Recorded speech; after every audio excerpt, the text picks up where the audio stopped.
Assalamualaikum warahmatullahi wabarakatuh. Perkenalkan, nama saya Iza Ar-Rahmah, jurusan Bimbingan dan Penyuluhan Islam, Fakultas Dakwah dan Komunikasi UIN Wali Songo Semarang. Nah, teman-teman pernah ngalamin cemas gak sih?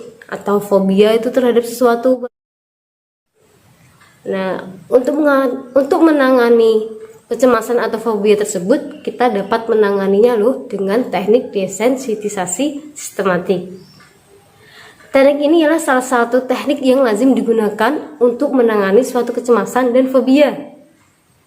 Pengertian dari teknik desensitisasi sistematik ini ialah sebuah prosedur di mana klien ini berulang kali mengingat, membayangkan, atau mengalami kejadian yang mencemaskan yang membuat cemas pada dirinya, dan setelahnya dapat menggunakan teknik relaksasi.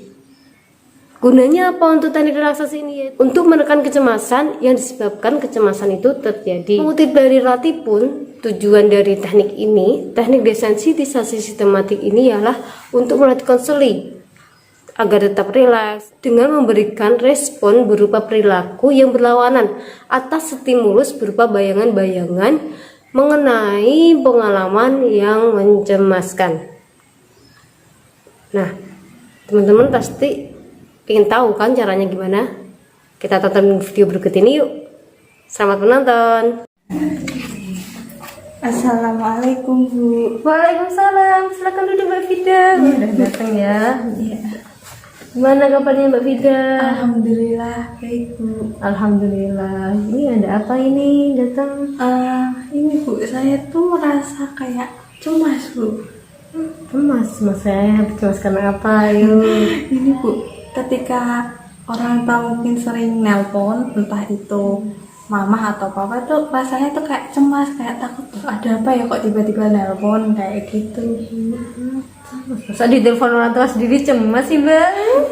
Rasanya tuh kayak nggak tahu Bu, cemas aja, kayak takutnya itu pikirannya tuh langsung negatif kayak panik gitu. ya? Iya Bu. Waduh, apa panik? Kalau di telepon pacar gitu nggak cemas nggak?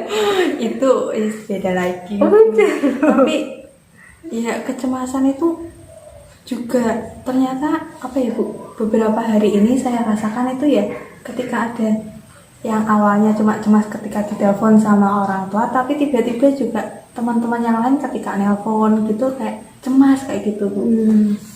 Apalagi kan sekarang kan ada telepon nomor fiktif gitu ya Bu ya, telepon kemudian bilang kalau ini salah satu keluarga ada yang ini atau ini itu kayak gitu Bu, malah menambah kecemasan saya Bu. Ketika cemas, pertama kali cemas tuh karena ditelepon siapa itu? Saat itu ditelepon sama mama, Iya. itu bilang suruh pulang karena adik panas dan saya disuruh nganter. Dan saat itu posisi saya itu emang posisi yang saya lagi kerja tuh Bu, jadi nggak bisa saya tinggalin begitu aja. Gitu. Jadi bukan karena nomor fiktif ya? Bukan. Dan setelah awal itu ya Bu, tiba-tiba ada nomor fiktif dan ngabari keluarga saya ada yang kejadian apa gitu, dan itu mah setelah kejadian adik saya kok ada kejadian ini, saya langsung panik sepanik-paniknya Bu. Jadi serba takut, serba cemas dan negatif, jadi gitu Bu. Sebelum ada kejadian itu, Mbak Vida ini itu nggak ngerasain cemas nggak? Sebelumnya enggak Bu. Berarti gara-gara posisi Mbak Vida itu lagi kerja, di telepon mama, dan tiba-tiba setelah itu di telepon nomor fiktif itu ya, jadi cemas ya. Tambah cemas kayak gitu.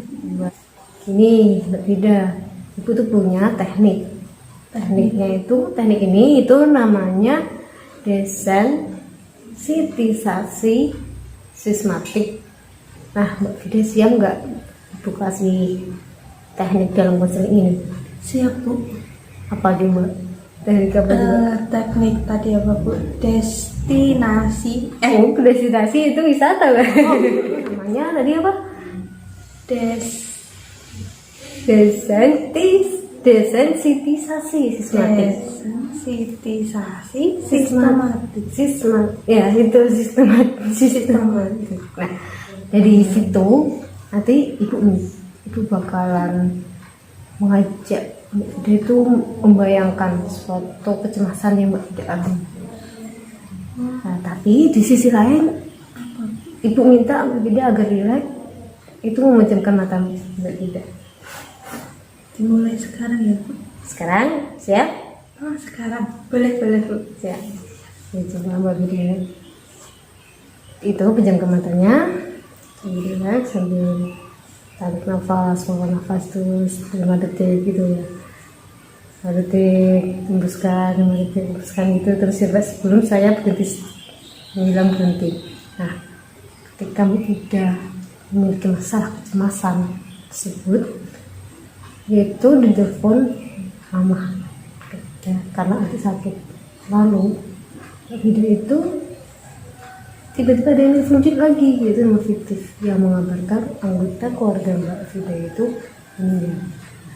Dari situ bisa ditelaah Mbak Vida di perbedaan antara orang tua dan orang fiktif itu beda. Jadi Mbak Vida bisa merelakan, oh yang di kejadian bersama itu ibu saya itu nelfon adik nggak apa-apa, cuma panas. Dan nomor fiktif ini mungkin ini pasti penipu gitu. Oke, cara tarik nafas, keluarkan. Jadi itu tidak ada apa-apa, dan jangan sampai saya menganggap semua telepon yang masuk itu adalah cemas. Saya bisa berdamai, saya bisa menenangkan kecemasan ini, karena telepon yang masuk itu pasti ada info terbaru, namun namun bukan untuk menipu, yaitu nomor mama ataupun teman-teman yang nomor Mbak save di kontak itu. Coba berhenti Mbak Vida. Mbak Vida berhenti. Oke, udah buka matanya. Gimana tadi? Agak mendingan ya Bu, ketika saya tenang. Pertama cemas, kemudian diarahkan untuk tenang, kemudian berusaha dialihkan ke hal-hal yang positif, diberikan arahan, itu jauh lebih tenang. Ya, itu tadi karena dalam faktor perbedaan juga Mbak ya. Nomor fiktif itu karena Mbak Vida nggak tahu namanya, bisa jadi itu penipuan. Jadi Mbak Vida nggak perlu cemas, nggak perlu panik. Tapi ketika ada orang lain yang ada di kontak Mbak Vida itu nelpon, cobalah, mungkin itu ada info terbaru yang penting, cobalah diangkat. Tapi jangan cemas, jangan panik. Coba diperlahan. Ketika saya sedang nelpon itu, coba dengan Mbak Vida tarik nafas dulu, keluarkan, lalu diangkat. Iya, halo, ada apa misal itu. Tahu itu, kamu ini, kita jalan, kita kan, itu malah Mbak Vida nggak ada pikiran panik, tapi Mbak Vida langsung happy. Iya nggak kalau diajak kayak gitu? Iya Bu, pasti langsung pikirannya kayak, wah ternyata ada yang mau ngajak jalan-jalan. Jadi semoga nggak bisa membedakan ya, semoga Mbak Vida bisa membedakan antara nomor fiktif itu dengan nomor penting yang ada di handphone Mbak Vida. Iya baik Bu, saya akan lebih teliti lagi, mungkin juga jangan terlalu cemas, panik kayak gitu, harus menenangkan diri ya, biar lebih pastinya sebelum angkat telepon coba relaksasi sebentar tadi, seperti teknik yang mudah dilakukan Mbak Vida. Iya Bu, teknik itu bisa dilakukan di rumah, di tempat apapun, dimanapun bisa ya. Iya Bu, berarti itu bisa dilakukan dimanapun juga, nggak kenal tempat ya berarti Bu ya. Iya. Oke, terima kasih Bu. Dipraktekkan ya. Iya Bu, nanti saya akan praktekkan. Mungkin nanti kalau ada tiba-tiba ada yang nelpon, mungkin saya bisa langsung praktekkan biar saya lebih tenang. Tapi lambat laun nanti pasti Mbak Vida bakal bisa nggak cemas ketika ada telepon masuk. Apapun itu nomor fiktif, mungkin lalu ada apa, kenapa sih, apa mungkin lebih enteng jawabnya daripada sebelumnya itu. Iya Bu. Iya. Mana ada yang perlu ditanyakan lagi, ada yang perlu dikonsultasikan lagi?